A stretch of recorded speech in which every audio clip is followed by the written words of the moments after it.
Good evening and welcome to the Monday, October 25th, Litchfield Board of Selectmen meeting. The board has just come out of a paperwork review. I'd like to call the meeting to order and ask everyone to please stand for the Pledge of Allegiance. I pledge allegiance to the flag of the United States of America and to the republic for which it stands, one nation, under God, indivisible, with liberty and justice for all.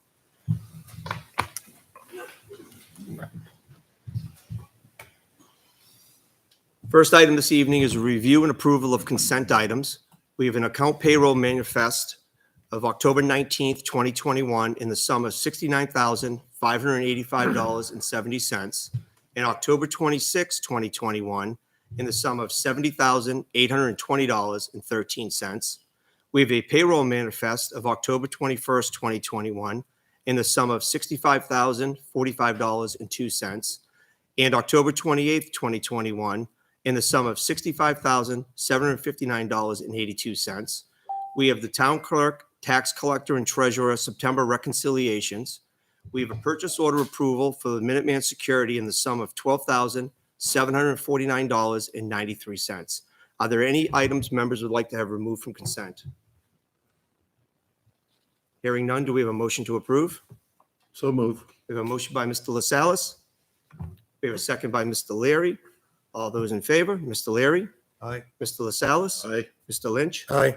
Ms. Queenan. Aye. I am also an aye. Motion carries 5-0. Is there any other business members would like to add this evening? Hearing none, public input will occur no earlier than 6:45 p.m. The first item of business this evening is the approval of the October 11th, 2021 minutes. Has everyone had a chance to review? Do we have any comments, clarifications, corrections? Motion to approve. We have a motion by Mr. Leary. Go ahead.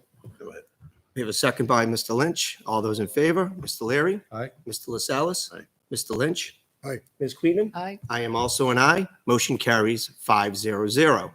The next item we have is the 2020 audit review. Mr. Brown. Okay. Thank you. This evening, we have the pleasure to introduce Scott McIntyre. He's the CPA with Melanson. Scott recently just took over our accounts. We had Erica, which many of you have met with on an annual basis when she came in and gave you a quick review of the financial statements. Erica recently left Melanson, so Scott will be performing the presentation this evening. With that, I think, Scott, are you able to hear us? And I am. Oh, good. Can you hear? Can everybody hear me as well? Hear you perfectly. Yeah, welcome. Well, thank you. I appreciate the invitation to join you folks this evening. I was going to say to come in, but you were generous enough to allow me to do this remotely and allow me to get a little more work done before my day ends. As was just stated, my name is Scott McIntyre. I know you folks are accustomed to Erica. Erica had a career change fairly recently, and she's left accounting altogether and is now working for an investment firm. I've been with Melanson since the late 80s, so I've been doing this a long time, and I hope to be able to provide you with a brief but comprehensive overview of our audit of your 12/31/2020 financial statements. It was my objective tonight just to quickly share my screen, but Troy, is that something that would be visible to the board, or would it be preferable just to speak about the various pages in the document? If you can share your screen, that would be perfect. Yeah. I've been doing this for a year, so this is a different platform, but I still think I can pull this off. Bear with me one moment, folks.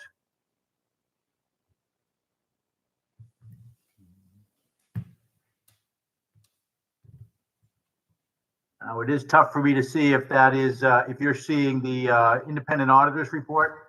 Yes, we are. Great. I'm going to walk through this just very quickly, as well as some of the numbers. But before I do that, perhaps the most important communication that we, as your auditors, need to make to the board tonight is to let you know that our audit of your financial statements went very well. The numbers that we'll look at in here, they're all the town's numbers.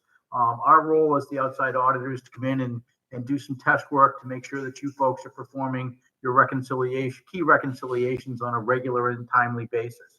And our audit disclosed that we found the books and records to be in good working order, and that those reconciliations were being done on a regular and timely basis. Our audit also disclosed that there were no disagreements in how to apply generally accepted accounting principles between the town of Litchfield and our firm. And as a result of this, our firm did not need to propose any significant audit entries as a result of our work. All good news. It's all good news, and it accumulates to the independent auditors report that I'll touch base on here now. It goes on for 2 pages. I can walk through it as much as the board might like. In the end, what it tells you is that, and I'm going to simply scroll down to the page here, the opinions paragraph. In our opinion, your financial statements are materially fairly presented in accordance with generally accepted accounting principles, often referred to as a clean or sometimes an unmodified opinion. It's really not news here, but it is an important element to be reviewed in any audit discussion. Is that in our opinion, your financial statements are materially fairly presented in accordance with generally accepted accounting principles. And with that said, I'm going to start to walk through the financial statements a little bit. I mean, following the opinion on page 1 and 2 is your management's discussion and analysis, which goes on for pages 3 through 9. And then we come to what I would refer to as your long-term perspective financial statement, starting on page 10. Mention that these are your long-term perspective financial statements. A lot of times rating agencies and certain investors will look at these. Most readers are going to focus on the general fund, and I'll get to that in just a minute. But these are your long-term financial statements. It's essentially all of your accounts and records consolidated into one column and presented on the accrual basis of accounting. Why is this important? It's important because any conversation about a governmental unit's financial statements right now really focuses on 2 things: the net pension liability and the net OPEB liability of a local government. These are accrual-based numbers. They don't deal with fund balance when it comes to tax rate setting, but they are important numbers from a long-term perspective. I just wanted to point out that the net pension liability, that's your proportional share of the unfunded pension liability at the New Hampshire retirement system. As of the end of calendar year 2020, you had a liability to the system of about $5.5 million. A year ago, that liability was about 4.4. So there's over $1 million increase in that liability, and it's almost all generated from the fact that the system decided, and probably appropriately so, to reduce its discount rate. That's the expected future earnings of its existing investments. It lowered the expected earnings from 7.25% down to 6.75%. So almost a half a basis point reduction in the anticipated future earnings of the plan. And when that discount rate gets lowered, the liability goes up. Your net OPEB liability of $1.1 million, that didn't change a whole lot from the prior year. It was $1 million in the prior year. I can answer, or I think I can answer, any questions that the board may have on the long-term perspective financial statements at the conclusion of this. But I did want to move on to the general fund, which is really the most viewed page of this set of financial statements right here. As of the end of calendar year 2020, the focus in your general fund is in that first column of numbers, and it's the third number up from the bottom, where your unassigned fund balance with an account balance of $2.441 million. As a point of reference, a year ago, that number was about $2.2 million. So it's seen an increase of about $250,000 during calendar 2020. And likewise, the total fund balance, which includes your unassigned fund balance, your assigned fund balance, which is certain carry forwards or encumbrances, your committed fund balance, which is mostly your capital reserve funds, and I think some library funds are in there, and a small amount of restricted funds. Your total fund balance is $3.1 million. That a year ago, that had a balance of approximately $2.8 million. So in both key accounts on your general fund balance sheet, your unassigned fund balance and your total fund balance, you see nice increases, modest increases as a result of the results of operation for calendar year 2020. Again, unassigned fund balance went up about a couple $100,000, almost 250,000, and your total fund balance also went up. It went up about $330,000. Just two more pages that I'd like to draw to your attention in the audit. There's a new page, or certainly a new set of funds that are shown on your balance sheet, or your financial statements this year. It's over here on your fiduciary fund page called your custodial fund. Let me preface this by saying there really isn't anything new here. The location of these activities are new. Previously, they were shown in other columns on your financial statements. Sometimes they were in the general fund, sometimes they were in agency funds, or sometimes they were in private purpose trust funds in the past. But generally accepted accounting principles for governments for calendar year 2020, the town of Litchfield implemented GASB, which is the Governmental Accounting Standards Board Statement 84. And as a result, you established custodial funds in your financial statements to account for such things as the taxes that you bill and collect on behalf of the school district and the county, as well as the school district's capital reserve funds, are all now in this new fund called the custodial fund.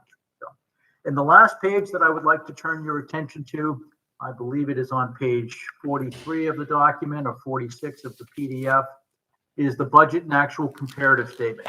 This goes back to speaking about the general fund. And in the end, as we look at the variance column here, the column on the far right, and scroll down to the bottom, you see a favorable variance. We'll talk about this a little bit more in a minute. But this $323,000, it's these favorable revenue results of operations and expenditure results of operations that are really driving the overall increase in fund balance on your general fund, which we saw was about $330,000 back on your general fund balance sheet. The numbers aren't supposed to match up exactly. They come close most of the time, and it certainly makes my job a little bit easier when they do come a little more close. But as we look at the revenues, you had a budget of just under $7.1 million and collected almost $7.3 million, or almost $175,000 in a favorable results of operation on the revenue side. Most of that is in the motor vehicle collection area. On the expenditure side of the equation, again, the budget was about $7.2 million. You spent a little under 7.1, spent or encumbered a little under 7.1, and have favorable or unspent appropriations, if you will, of $118,000. The combination of the 175 in favorable revenues, 118 in favorable expenditure performance. I'll skip over the 29,000. It's not particularly relevant. Get you to a combined favorable budgetary results of operations of just under $323,000, which again, that favorable results of operations for the calendar year is what drives the increase in your total fund balance that we saw back on page 12. I'll quickly go back here. That 320 is what we saw on the budget versus actual page, is why your total fund balance increased by about $300,000 over the prior year. That's a very, very quick snapshot. Stop sharing if that's okay. I can always go back to it if there are questions, but that is a very, very quick walkthrough of your financial statements. But probably the most important message to be communicated is what I said before we started walking through the document on the screen share, which is that our audit procedures went very well, and we found that the town's books and records to be in good working order when we were there performing our field work earlier this year. So with that, I will try to answer any questions that the board may have. Rich Lascelles, I have a question on page 19. You have, and I see this in several places, but one example here is on 19. The net position restricted for other governments. What are they talking about there? I just want to, I went to page 19 of the document. Could you give me the dollar value that you're looking at? Because I just want to, oh, page 19 of the PDF. Okay. I should have realized that. I was looking at the print page 19. You're looking at the restricted for other governments of probably it's 1,359,342. Exactly. Okay, that is the town holds through its trustees of trust funds. The town holds capital reserve funds for its for your school district. That $3.4 million is what the trustees of trust funds hold on behalf of what I would call another government, not the town of Litchfield. That other government being the school district. Okay, so in all cases, is other governments the school district? No, on this page, given that it's a fiduciary fund balance sheet here, and this is a technical term, the custodial fund being a technical term codified in generally accepted accounting principles, it would mean that on this page. But if you were to look a few pages earlier, you might see, I'm scrolling up and I certainly realize I'm not sharing my screen presently, but you might see a reference to due from other governments, or you might see and due from other governments might be a receivable that you have set up for which you might be drawing down a state grant. In that case, that other government would be the state of New Hampshire, as opposed to the school district. Okay, thank you.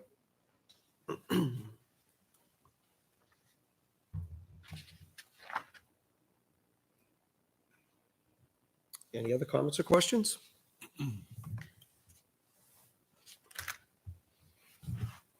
In a nutshell, we're not broke. Well, I would agree with that. You know, you have, $2.4 million in your unassigned fund balance. And when you look at that as a percentage of your revenue base, it's a good percentage. It's a good percentage. Now, you need that for obviously operating purposes, but it is a nice percentage. It's a solid balance sheet. Thank you. Great. Do these financial statements connect to ARPA?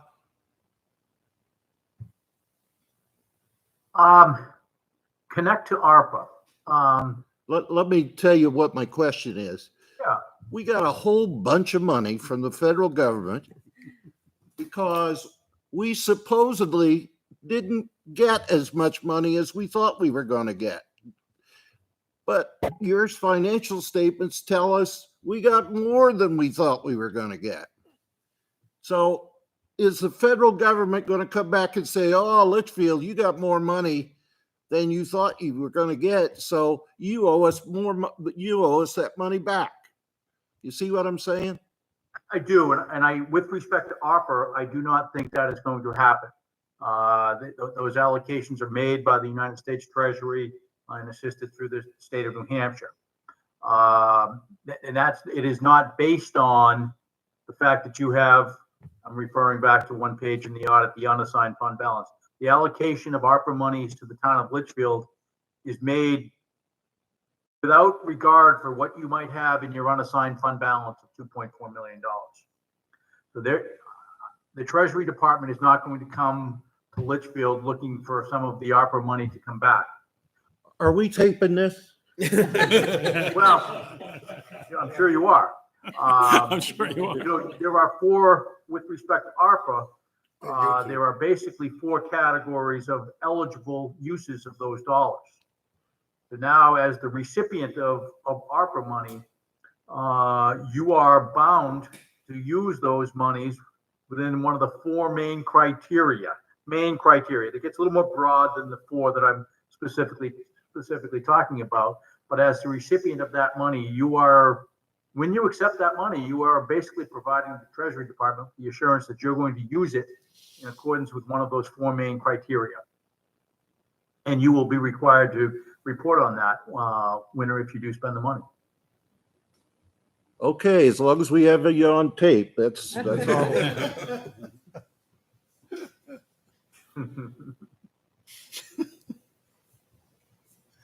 It's on YouTube. I'm sure it is. That's all I have. So, any other questions, comments? I actually tried to reread this. Interesting. Well, Mr. McIntyre, I had one question. When you were talking about that net position or liability on the New Hampshire state pension, Mhm. is that number a number that you're able to calculate, or is that number provided to you from the New Hampshire retirement system?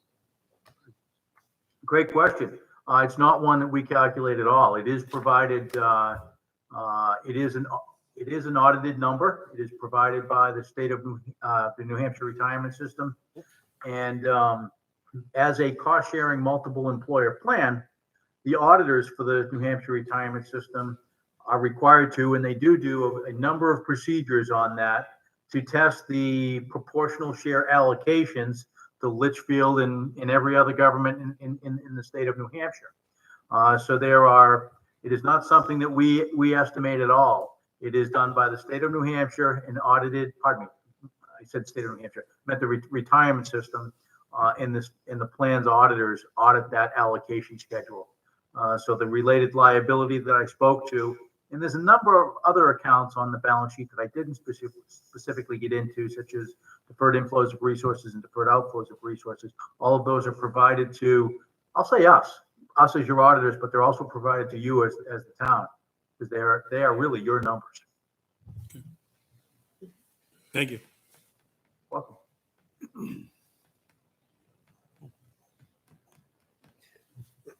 All right, well, thank you for joining us this evening. Thank you for all your efforts in auditing us. Karen, once again, thank you for everything you do. Thank you. For another great year of being as clean as they come. Thank you. We greatly appreciate it. Great. Thank you. Thank you all. Have a Thank nice you. Thanks. evening. Have a nice evening. I'll read this again. Next item we have is Jason Brennan, Historic Town Hall Center Improvements. Welcome, Jay. Right, see if the technology works, if not.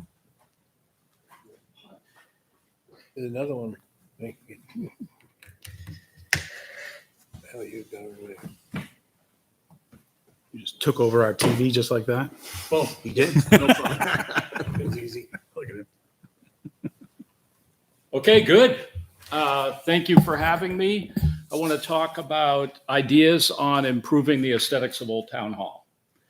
And so we've been cooking up a few ideas, see if we can beautify that a little bit. It's a little worn in the tooth, so we're going to throw some things out at you and see how you receive it. So the Old Town, give me a couple of minutes just to fly through this, and if you got any questions, we can go from there.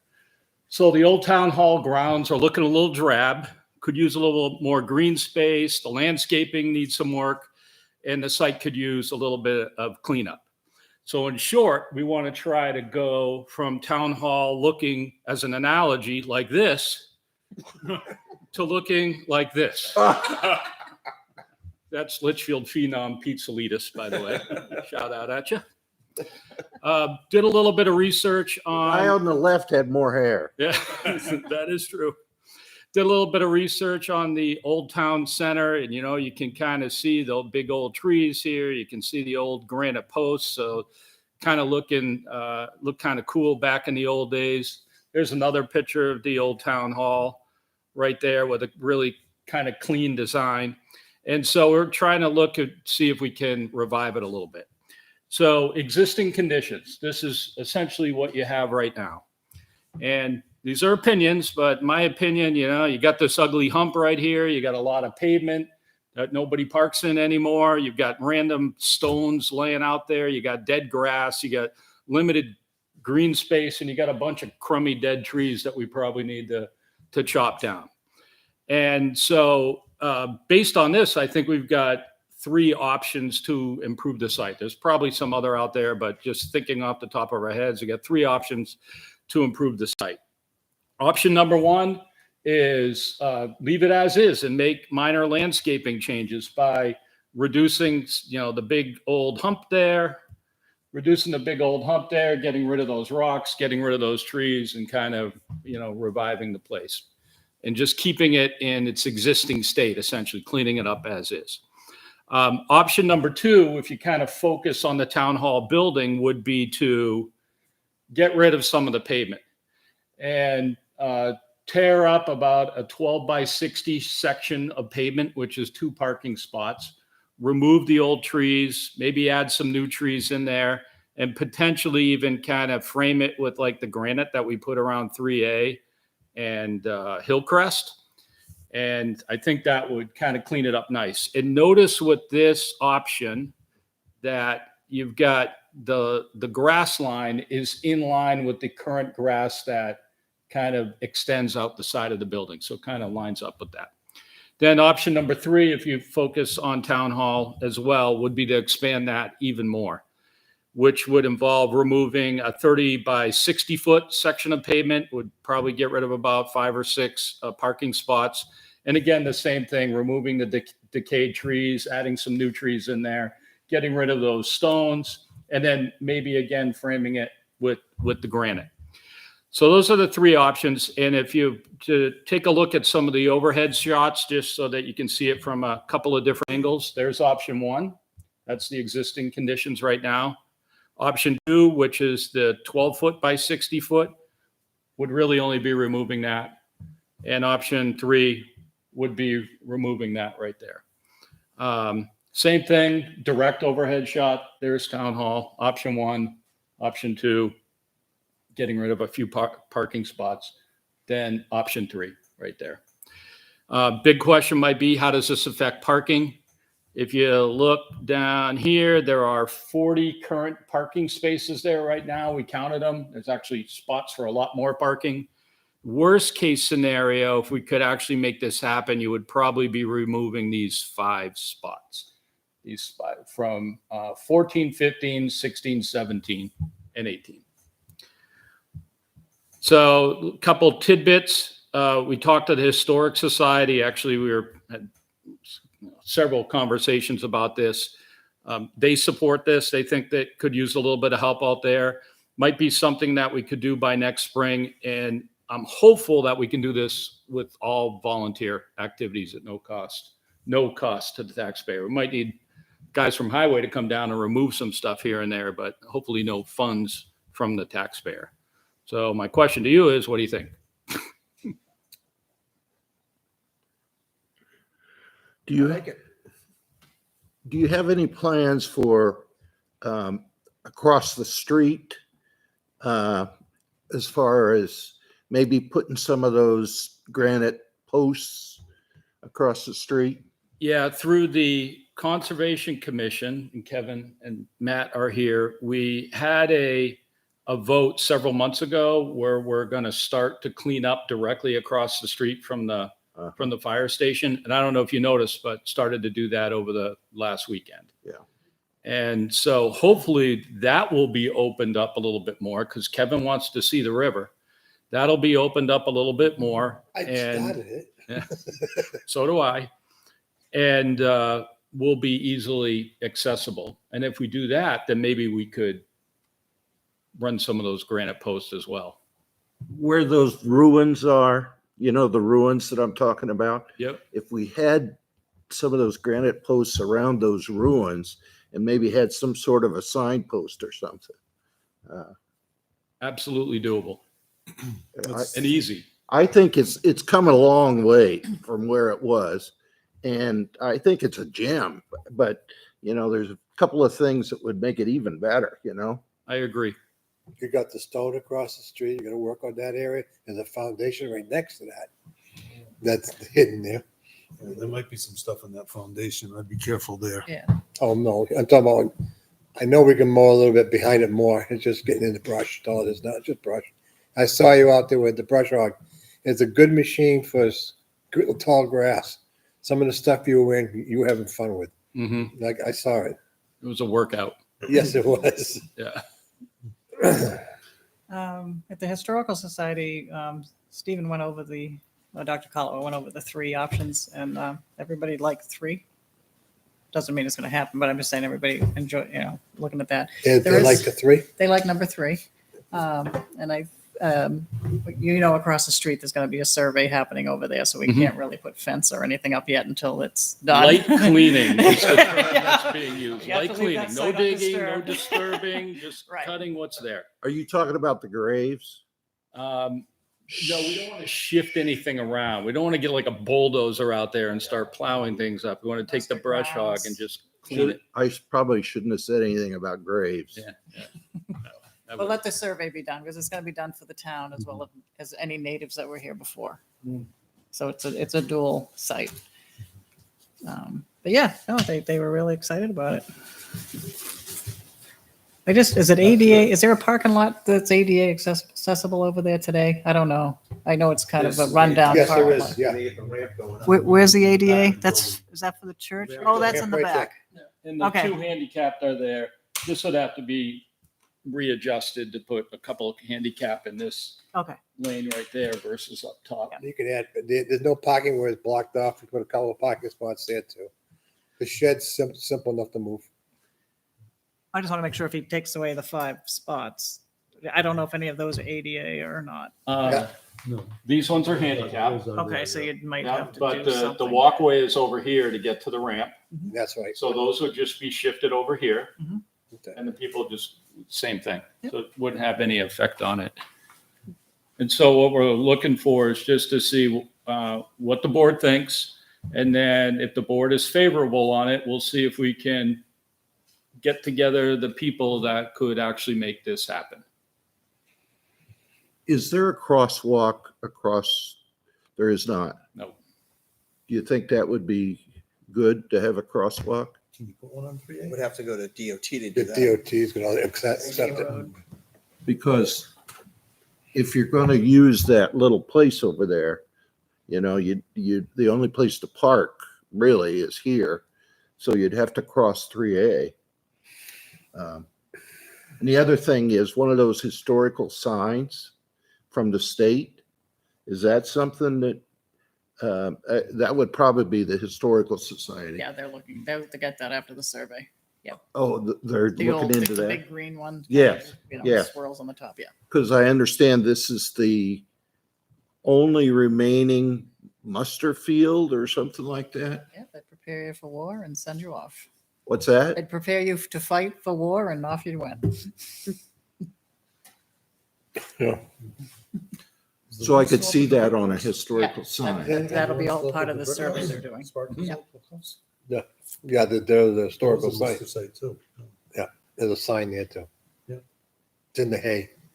For me, I think it all looks good, but Yeah. I think it's a good perspective. Now, sharing the site with us, increasing it, we haven't really talked about the old firehouse. Right now, it's nothing but a storage hall for everybody else, and even Manchester. Is that truck gone? Yeah, It's never there. it was never used actually. They never used it? Oh, okay, I never followed up. But we gotta figure out what we want to do with that building. Because we talked about community space too as well. I like option 3. It gives more green space. We won't need the fire doors anymore. So you can do a lot with that. You add the extra parking, you're gonna lose right in front of the doors. Yeah, I think the effect on parking is actually very minimal. Yep, it is.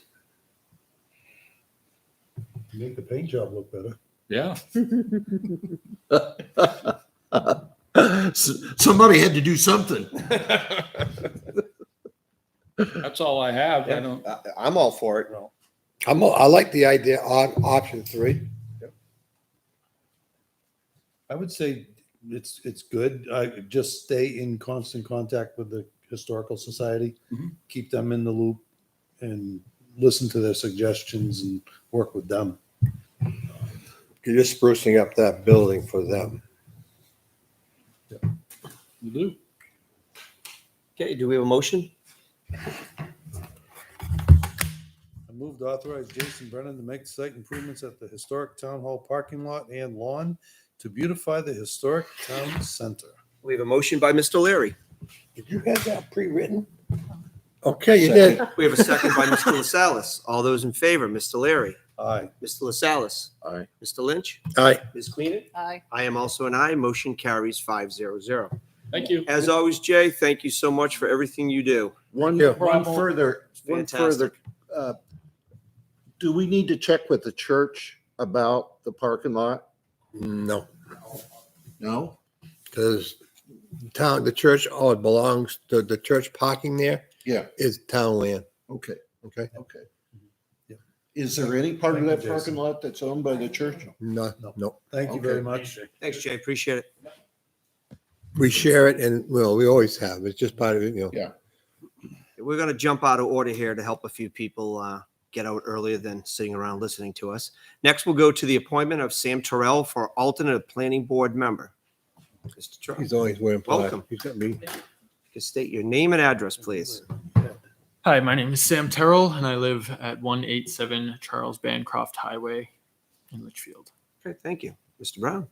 187, what is that? Yeah, Sam is here before you this evening. He's met with the planning board. They've recommended to the board of selectmen that he be appointed as an alternate member. As we all know, we're down alternate members, so much needed volunteer on the planning board.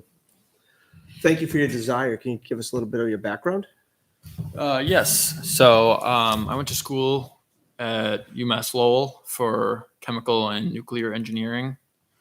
And I worked in Massachusetts for a few years before moving up to New Hampshire in 2019. I work for BAE Systems now as a process engineer.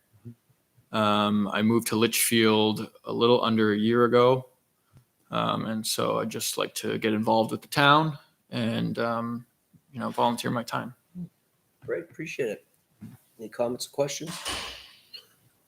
You kind of sandwiched in between myself and Mr. LaSalle on 3A. Which house Oh, are you really? in? Which house are you in? 187. Which is It's right next to the power lines. the split? The brown split? Yeah. Oh, okay. Yeah, it's split with the Unitarians. yeah, it's on the ill site. Yeah, there's a big birch tree in the front. Looks good there. Welcome to you. Yeah, welcome to Litchfield. Happy Thank to be you here. for your interest. Yeah. Yep. And you're gonna fit in. You're wearing plaid.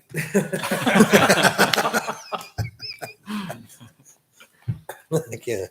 And Couldn't the help fact that you graduated from UMass Lowell, we won't hold that against you. Yeah. Thank you. We have two people sitting here who also graduated from you also. Yeah, that's what I mean. Good school. Congratulations. I'm all for it. Yep, I think it's great. I moved to appoint, oh, you already did that? Nope. Nope. that was I last moved to Rich. appoint Sam Terrell Yes. as an alternate planning board member with a term to expire on March 31st, 2024. We have a motion by Mr. LaSalle. Second it. We have a second by Mr. Lynch. Any further discussion? All those in favor, Mr. Larry, Aye. Mr. LaSalle, Aye. Mr. Lynch, All right. Ms. Queenan. Aye. I am also an aye. Motion carries 5-0.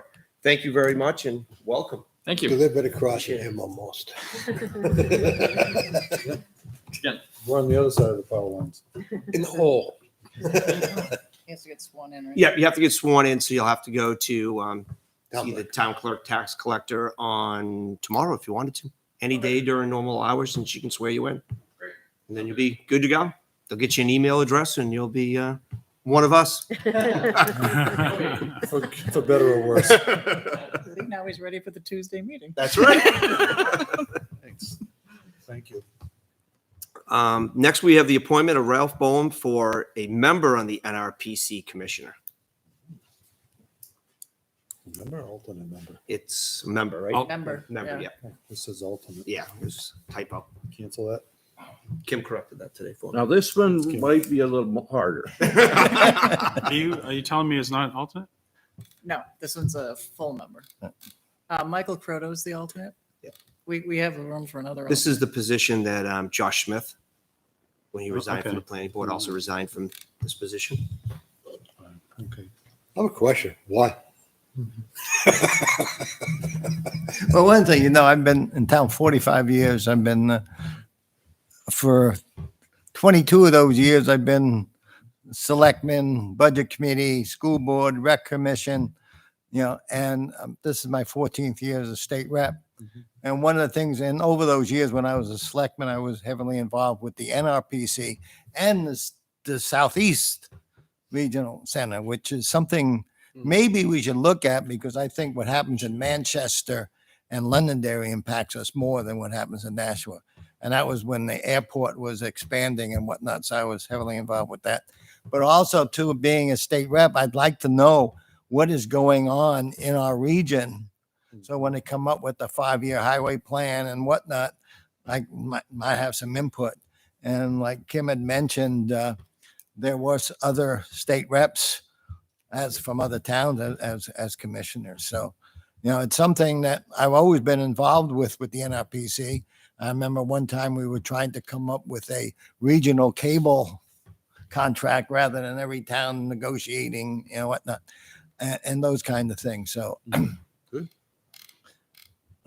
Thanks for your. other than that, Appreciate it. I meant that in a nice way. Why?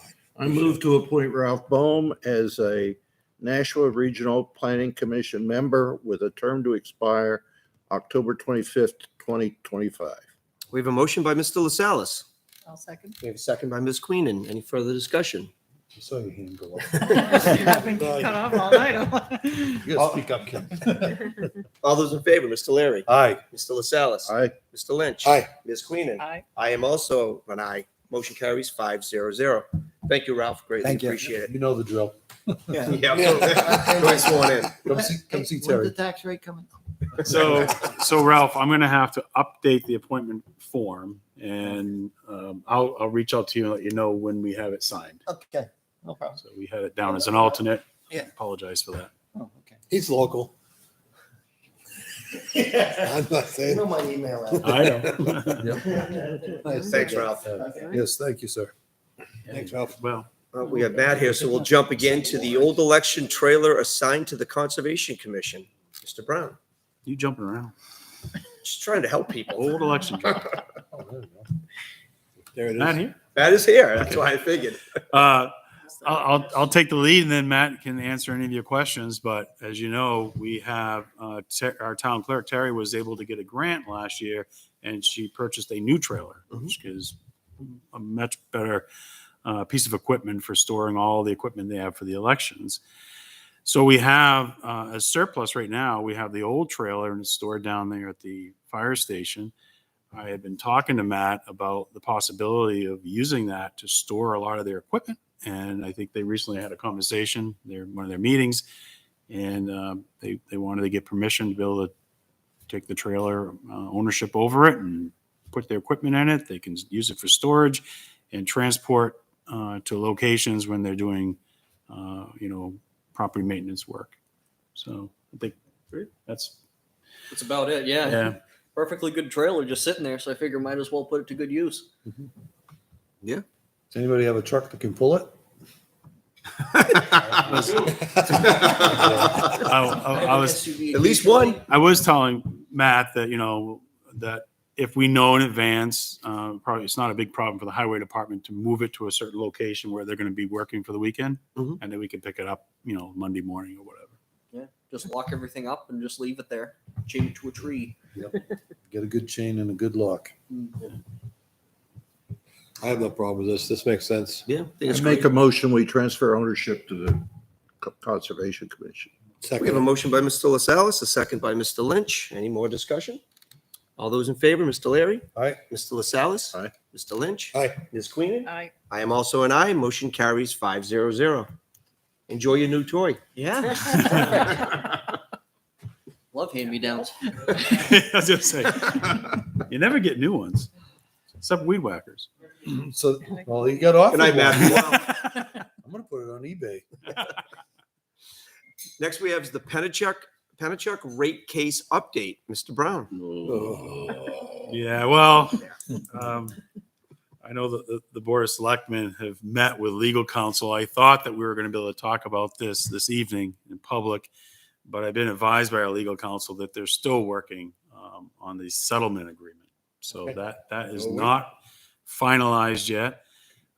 So I guess for those folks that are out there wondering, what the status is, we've had our legal counsel and our expert witness working since, March on this case. And we expect that there will be a settlement agreement so that it's not going to go through the full lengthy legal process where all the parties have come to an agreement. And the details of that will be coming out, I would assume, fairly soon. Thank you. So we'll keep, as soon as we have it and have that information that we're authorized to release publicly, we will. So stay tuned. Okay, thank you very much. Next we have is Christmas in Litchfield. Mr. Brown.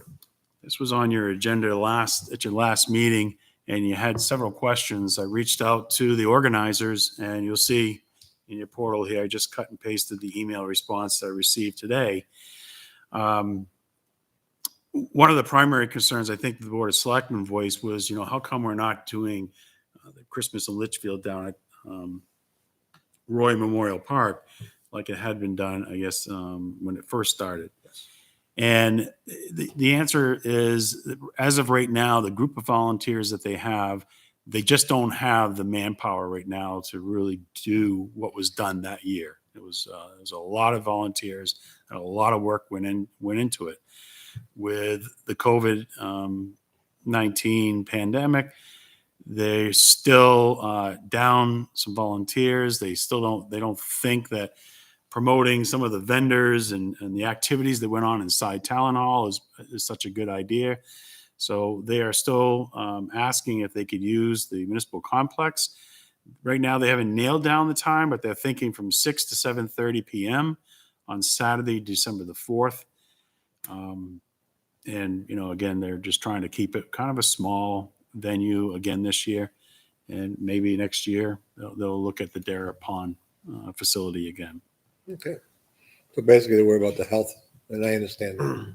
It's a help, and so very concerned about not knowing where this pandemic's going, and to start, putting a lot of things in action and then having at the last minute change them, You could end up with a lot more people there than they're expecting, though. They were talking about using Sawmill Park as the parking lot and encouraging people to walk to the complex and leaving this area more for the elderly and handicapped. One thing I can say, last year, I think more people came and visited it after. When it was Christmas in Litchfield, the first year was one and done. Okay, the tree was still up there. Well, tree was still lit up. But when it was over at the town complex, people were coming by on a nightly basis, walking through the lights. It was used much more Right. Yeah. throughout the whole holiday season.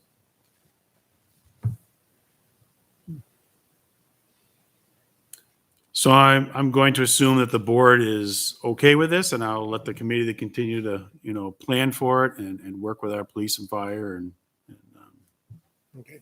I have no issues. Nope, I'm good. Just thank them for continuing to bring that to the town. Okay, next we have is the Lions Trunk or Treat. Mr. Brown. All right, so I was just approached by one of the members of the Lions Club, and they just asked if I would bring this up to the board for, consideration. It'd be the last second thing if they do it. At the time I had the conversation, they weren't really sure if they were going to do it or not, but if they could manage to pull it off, sort of like some of these parades we've had in town and stuff, this town has a history of being able to do stuff very quickly. They would like to have permission to use the municipal parking lot as the Lions Club Trunk or Treat. And that would be coming up this Sunday, during the traditional hours of 6 to 8 p.m. Really doing it quick. Might be the fastest one of all of them. I think it started the What, middle of July last was, what, week. the 5 question days? came up. Well, I don't know if the hours were nailed down, but I know those are our official published hours of Halloween. It's always been a great event for the kids. Make a motion to we approve this. What is a trunk or treat? I don't know what that is. Instead of kids walking around the roads, they actually bring vehicles here and you go trunk to trunk and you trick or treat out of Oh, people's trunk. okay. Yeah, so I think what started was a lot of people live in sections of our town where the kids and parents aren't really comfortable. If you lived on 3A, not that comfortable trick or treating. So by being able to come here, you can. It's a safe place for Yeah. family and kids to It's a do great some trick or idea. treat. It is great. Okay. Plus, if you live on Route 3A, they don't come in because the woods are full. When we were growing up, Bob and I, Route 3A was it. Yep. Yeah. I make a motion that we go with this. It's a great idea. We have a motion by Mr. Lynch. Sorry. We have a second by Mr. Leary. Any further discussion?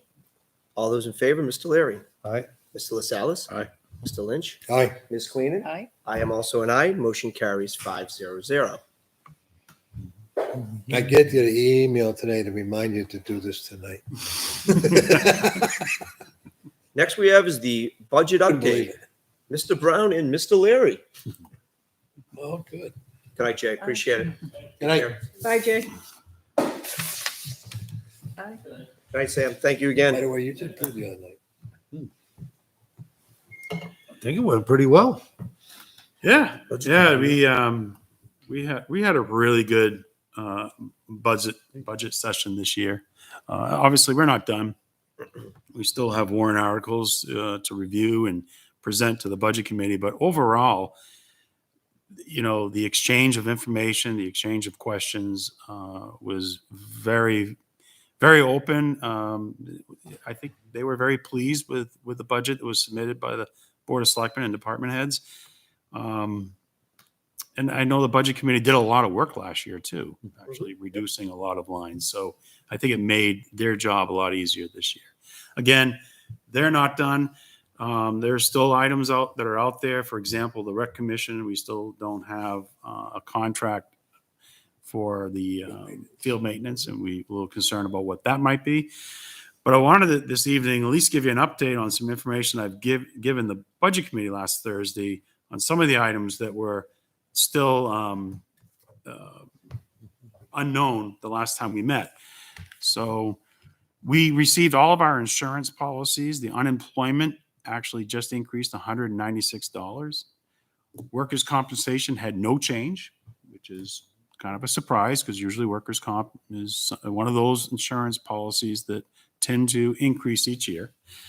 The property liability insurance did have an increase in the amount of $9,273. And we don't know why it went up $9,000, but we're thinking, we did add some property. We've added a new plow truck. We added those 3 communication towers. And then I think in general, the insurance business itself, it is a business. You have large reinsurers that they purchase policies from, have taken quite a hit with natural disasters, forest fires, and floods. And it could be part of that could be driving some of the costs, as well as we're in a pool. So the pool itself of all the municipalities, schools, and county government, it's rated as well. So not bad, though, overall, all of your insurance, when we had the good news about the 8% reduction in health insurance, no increase in workers' comp, $200 in unemployment, and just under 10 grand in property liability. It was a good year overall in insurance. The fire department heating fuel, it was questioned by the budget committee when they were taking a look at our expenditure, the historical spend. And we went back, took a look, and we realized that we were capturing the first year of heating costs when the building was still under construction. So we had to modify the estimates based on the fact that the first year we were using was not a normal heating year.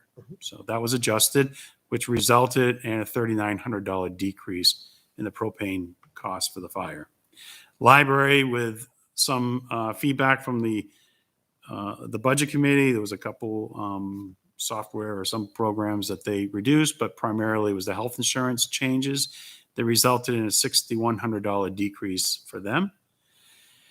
And the debt, all that is, it's showing a $42,000 increase, but this was a result of the action the board took at your last meeting when I suggested that maybe we shouldn't be taking $67,000 from the impact fees. Maybe we should only take 25, and so that we can stretch, that out over maybe the next 3 years and keep that line pretty stable. And the budget committee, they were thankful, I believe. They probably don't say it, but they were thankful that we did that. So then, that's the update I gave the budget committee. Then they went to work, and the items, they came up with an additional $16,488 of adjustments. They didn't adjust anything up. They only adjusted down. However, they did reserve the right to go back and take a look at our energy costs, primarily regular fuel and diesel fuel, because they are very concerned that our estimates that we have in place right now could be below market. So, and we kind of know that too. I put those numbers together in August, and fuel has gone through the roof since that time. So they recognize that, and they'll come back in December and work with us. But information technology, I won't get into the specifics, but there was a $4,250 reduction. Legal, a $4,000 reduction. Road maintenance, $6,000, and the Conservation Commission, $2,199. And that was, their recommendation that use the Conservation Fund, not taxes, to go out and purchase the equipment and stuff that you need. So that's on the expense side. And since the last time we met, we learned that the state had taken some action last year on the budget, and that action resulted in a huge increase in our meals and room tax distribution. And we're actually receiving that this year when we set our tax rate in 2021. And these monies will most likely be there in 2022. That action increased our revenue sharing to $636,690 in 2021. And that's our estimate for 2022. That's an increase in new revenues of $287,167. The great thing about this is they've changed, I'm not an expert on how it's all done, but they've changed it on actual revenues received. So when they give us a number, they actually know that that's the number.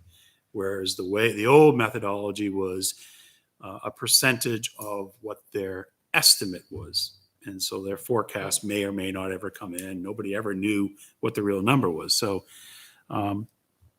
really positive outcome for the town. And in this case, it's an example that this will, and you'll hear later this evening, this will result in direct reduction in property taxes because our budget was already set. Our revenue, everything was set.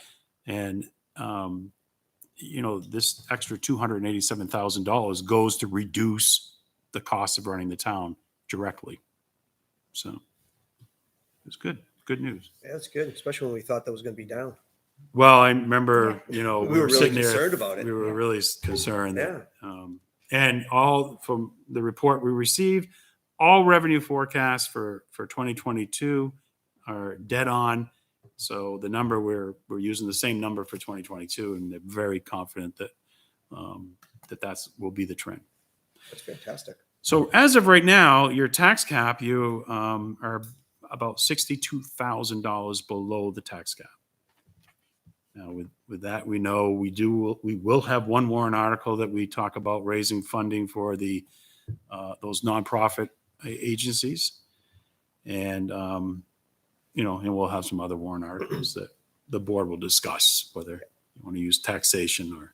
And we also don't know what's going on with the field maintenance and the rec budget. And the rec budget, if that. So right now you're in a good position. The budget committee, in concept, they went through, made these changes. They obviously reserve the right to before they make their final vote. So. Yeah, I know Chairman Cutter was very appreciative of all the work that the town did and all the department heads. Yeah, you said that quite well. I think it's a combination of a couple of things. Last year, we instituted a budget freeze right off the bat, as soon as COVID hit. And we asked everybody to be really, really tight with their budgets. And we kept the budget committee in the loop. I mean, they were almost part of the process with us, which helped immensely. And this year, we kept things extremely tight again. And I think our openness and transparency with them really pays off because they don't, they feel that we're being straight, that we're not, stashing money places. And I think that helped us out a lot. It really did. I think our department heads did a fantastic job again. It's a pleasure to work with them. Made my life easy. I didn't get yelled at. A couple of stares, but I didn't get yelled at. So that's where we're at. And, they take a break now. Mr. Leary's From still, us. Mr. Leary's still going to We get be out this every week Thursday off. night, but I get a few Thursday nights off now. Yeah. So, Yeah, no pictures of wine glasses, please. No, Mike. Well, thank you to everybody for their hard work. It's greatly appreciated. Next, we have the preliminary discussion of the 2022 warrant articles. Mr. Brown. So let's see here. This thing going to open up for me. So I just want to say I did work on this today. I've done it all based on my knowledge of some items and primarily just the capital improvements plan that was adopted a year ago. So I figured the best thing to do is start off with the CIP plan, look at what we were not able to do in 2021 that was on the plan, and what's on the plan for 2022. This has not been shared yet with any department heads or boards and committees. So I was just trying to capture some of the issues that are on those plans and some of the stuff I've heard in regards to like the highway department. I've heard some selectmen talk about a desire there to see if we could get a full-time position in the highway department. So everything you see is no input yet from department heads or boards and committees. And there's pretty much just placeholders, it's really spots just to put for some you zeros in. folks to hear it for the first time and understand why it's there. And then we will, our next meeting start working on these. As of right now, the feedback I was getting from the planning assistant was that looking at least 2 zoning amendments. So we have 2 placeholders right now for zoning. The operating budget, just a placeholder there, no dollar amounts. A highway full-time employee, for the language that I have drafted, we sort of take the same approach that we've done with our other full-time positions where we ask that we've, one, receive permission to create a full-time position, and 2, that you fund it for 6 months. The reason we do 6 months is not to be funny or anything with the taxpayers. It's just realistic that you're not going to get the vote until March. And by the time you advertise and interview, to get someone on board by July 1st, you'll be doing really good. I know a lot of towns, they'll ask the question and they'll, actually have the start date January 1st. And you're raising and taxing money that's, it's not worth it. But so we still disclose what the 6-month cost would be and what the estimated full 12 months would be in the 2023. And I just only have this here as a placeholder, no numbers attached to it yet. I like that approach. The human services and health agencies, I have all requests now. So I will be activating our committee very shortly, and they'll be coming with a recommendation to you for consideration.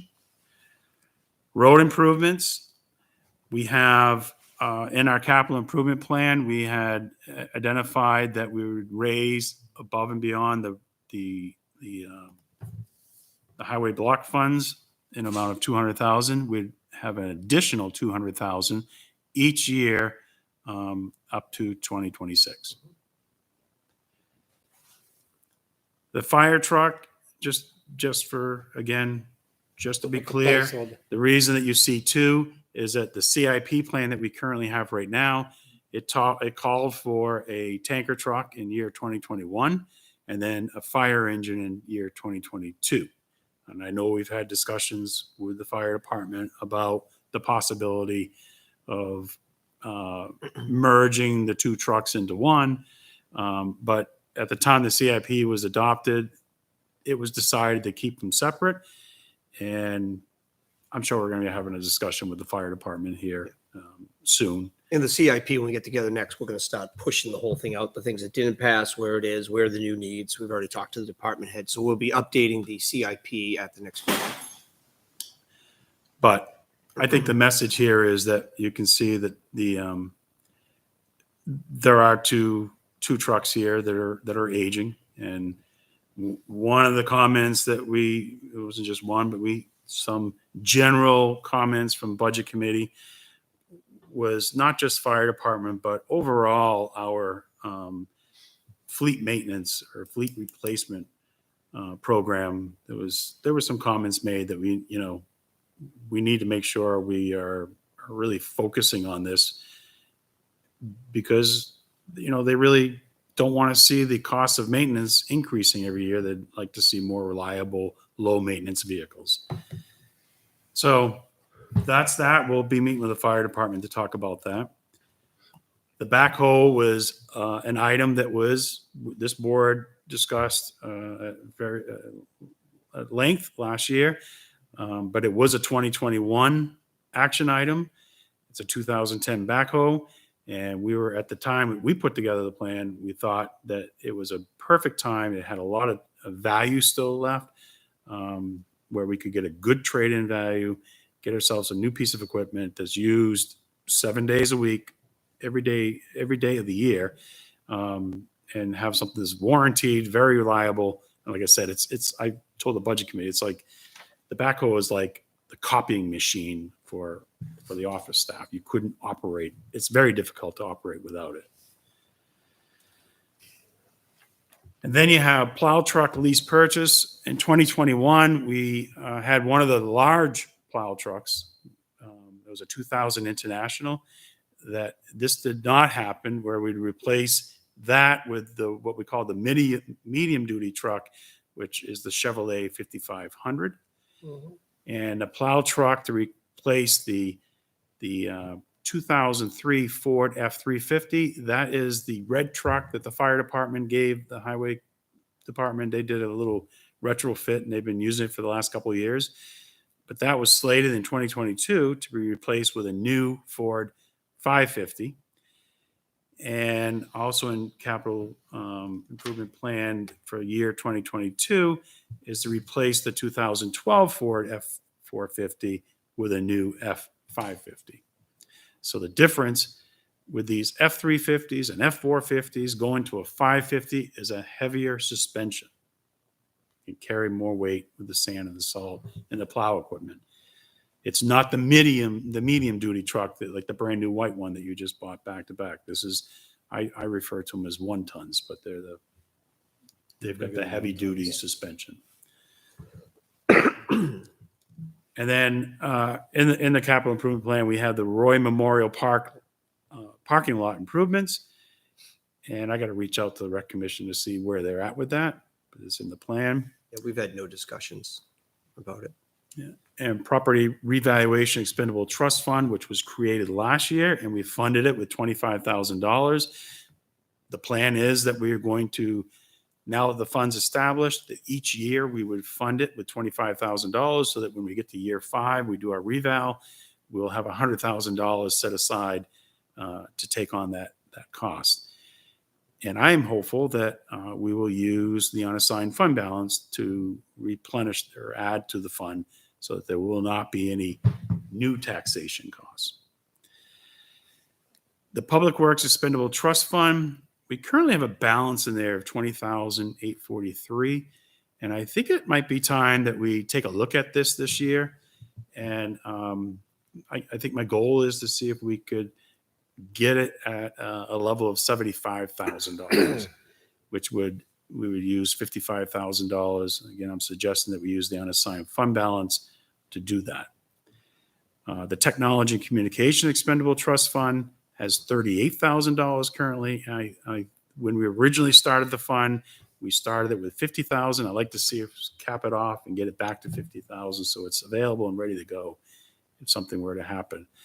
I do want to take a look at some of our other expendable trust funds and capital reserve funds too, because I think it might be a good year to look at all of them and make sure we think they are at a healthy balance.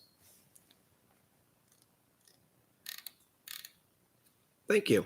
So that's my, Future observations. That's what you just told us.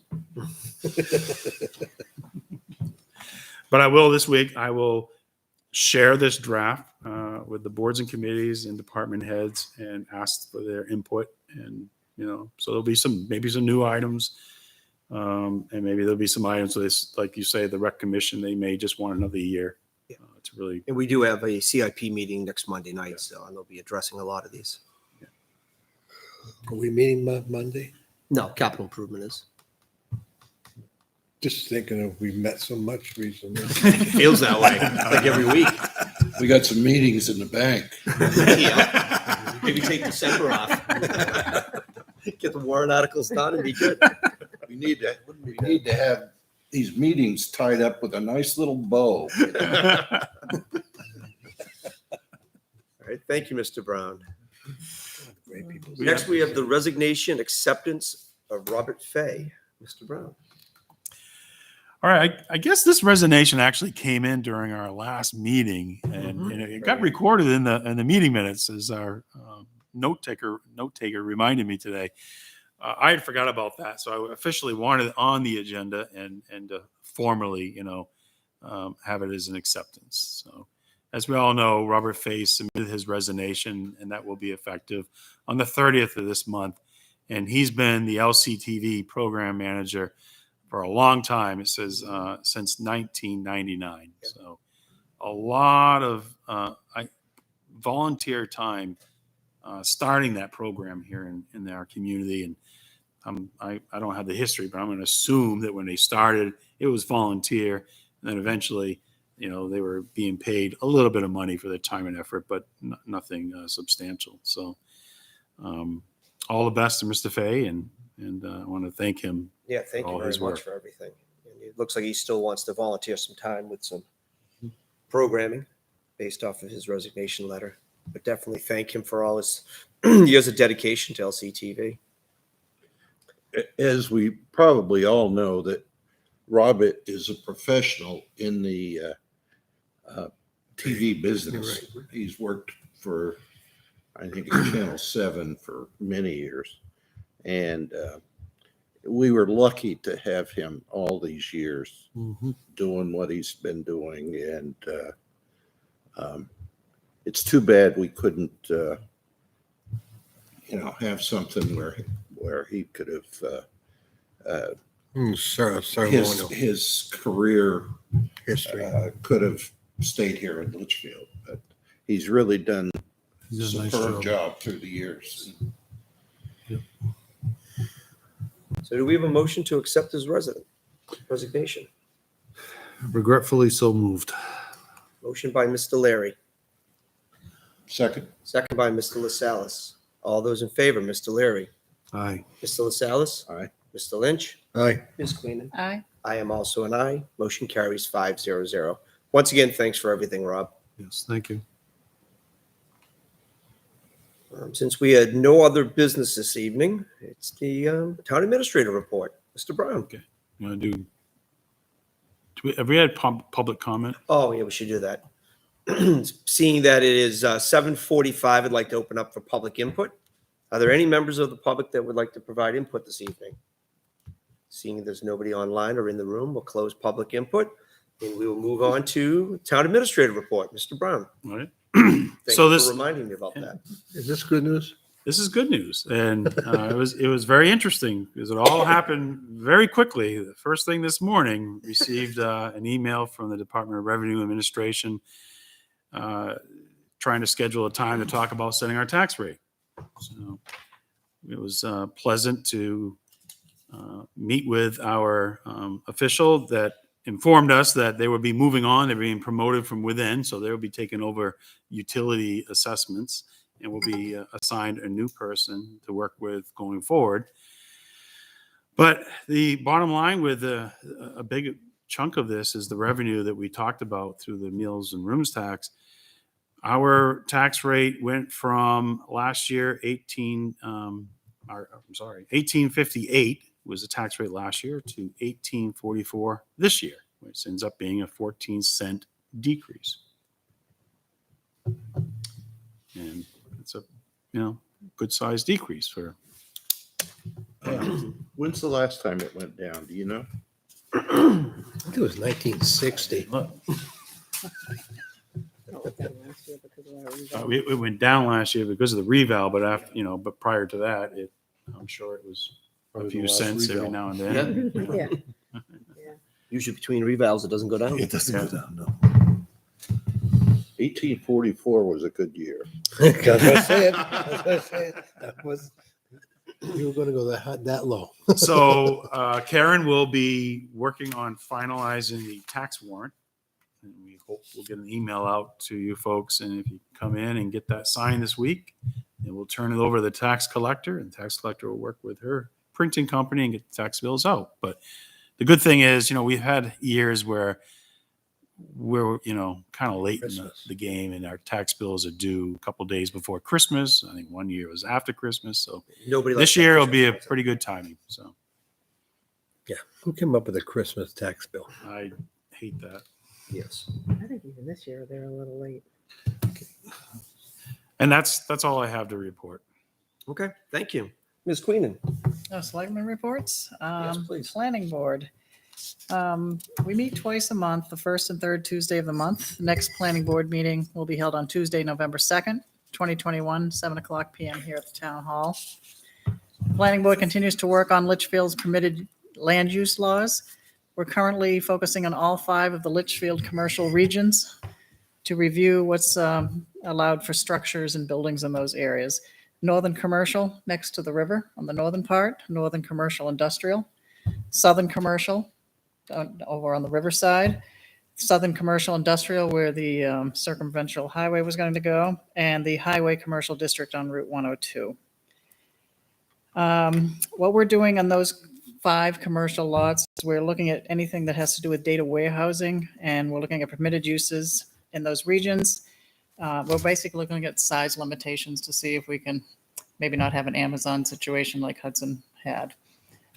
So we're looking at that. They may become a warrant article if time permits. We're not sure yet, but we're definitely looking at that. It's a lot of tax dollars. It probably is. But again, the voters will decide if it, gets to warrant. They build a highway, We've had, it's the reason I brought up the first and third Tuesday of the month that we meet, we're reserving the third week. Even though we do our normal planning board duties, we also have a workshop on that, on the agenda. We've had a landowner come in the northern commercial industrial part up there. And we have explored the existing uses of what is allowed in those areas. We did a current state analysis, and we're exploring what other things may come in or leave and all of that. It's informative. So we want to bring as many people in for input as possible if they would like to join our workshop. There's some proposals there, maybe some conditional use permits, mixing homes with businesses and different types of businesses there. But again, I don't know if that will be a warrant article yet because it's a lot of time involved in that. And any conditional use permit has to match our master plan. So we really would have to fix that as well. But there's a lot going on there. But we are looking at all the regions, but we seem to be focusing a little bit on the north at this point. And that's all I have to say about that. And as far as National Regional Planning Commission, we will have a full meeting on December 15th at 7 p.m. We'll have to look at their website to decide to tell us whether it's at 30 Temple Street at their offices or at the City Hall in Nashua. Due to COVID, we need some larger rooms. And that's all I have to report. Okay, thank you. Thanks. Question for you, Kim. Yeah. Is the lack of city sewerage a real limiting factor? I believe, from what I'm hearing from the workshop, it is on the southern border on 102, which is why a lot of that is not developed at the moment. How about the northern part? That I'm not sure. But it's about, because you do have the water coming through the Manchester area, right? Coming You down. got the water comes down to Yeah. one house there, and the water goes all through there now. Yeah. And you also got a gas line that comes from Manchester down. So we do have natural gas availability? It goes to. That I'm not Con Ed. sure of. Yeah. Stops in Hudson, too, doesn't it? Who has natural gas? You're saying it's coming in through the Before us, northern part? Before us, yeah.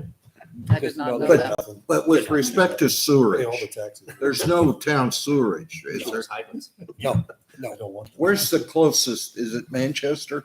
That has sewer. Yeah, that the Sewer, housings get closer together, when as soon as you go Yeah, over the yeah, I line. understand. Yeah. We all have septics.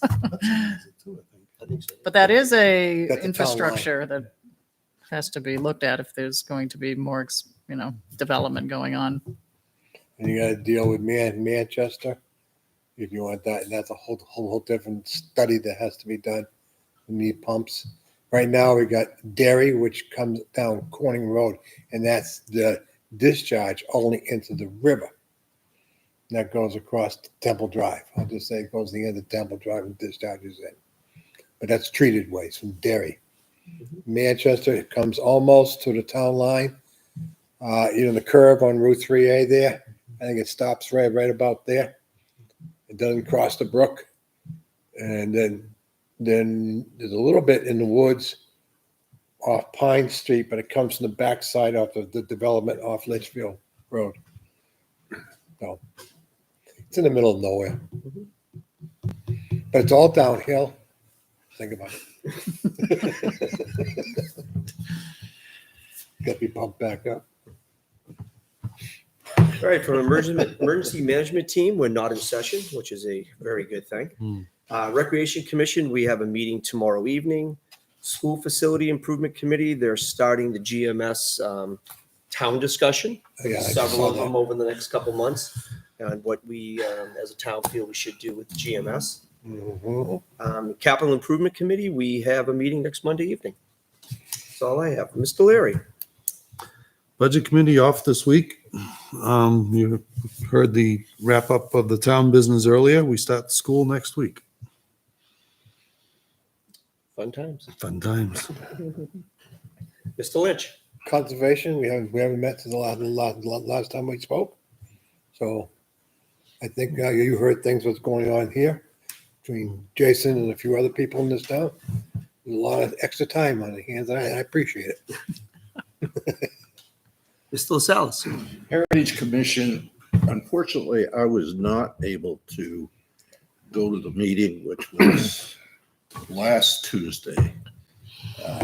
But I'm going to get updated on that to see if there was anything of significance. The other thing is, and I don't think we've mentioned it in a meeting, but Kim and I and Troy went over to Merrimack to a discussion with our congressional delegation and other interested people with the PFOA issue. And, I don't know that it was a photo op basically, but it was a good discussion, and Pappas and Annie Custer were there, and we participated in that. Good. Okay, we do have one other item this evening. It is a non-public session under RSA 91A:32A, compensation of an employee. Do we have a motion to go into non-public? So moved. We have a motion by Mr. Larry, So second. second by Mr. Lynch. Roll call vote. Mr. Larry, All right. Mr. LaSalle. Aye. Mr. Lynch. Aye. Ms. Queenan. Aye. I am also an aye. The board is now entering a non-public session. While we do not anticipate the need to return to public session following the non-public, for any reason other to adjourn, we reserve the right to do so if the non-public session necessitates the board taking action in public session. Thank you very much for tuning in, and everyone be well. Have a great night, folks.